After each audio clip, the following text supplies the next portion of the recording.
Every week they watch mga shows ni Tito Dolphy, especially itong ating Home Along the Riles. At iisa ang sinasabi nila, hindi, what do you call it? Kulang ang buhay nila kung hindi sila makapanood every week ng Home Along the Riles.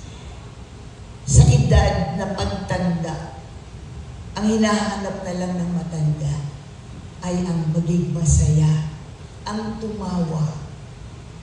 They're very lonely kung walang nagbibigay ng pag-ibig, ng masayang show sa matatanda.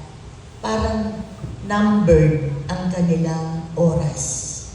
Pero pag nakakapanood sila ng masasaya, especially Home Along the Riles, napakalakas ng, anong tawag dito kay Tito Dolphy, yung kanyang karisma sa mga senior.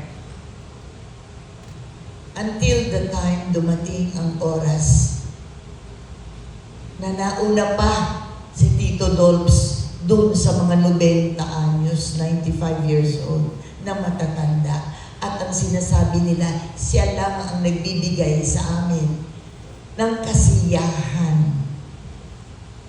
At alam nila yung araw at oras ng showing ng Home Along the Riles.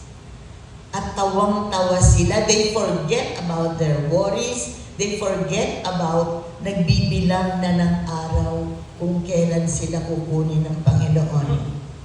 They forget everything kung hindi puro tawa, kasiyahan because of Home Along the Riles.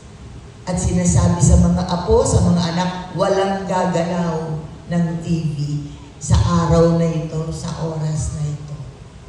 The joy that we can give to the seniors. And now, ako na yung senior. I'm 80 years old, pero kaya ko pa makipag-wrestling. Anyway, so ngayon, at nawala si Tito Dolps, every day, because lagi po ako nasa simbahan, every day, we attend Mass at 6 a.m. Mass.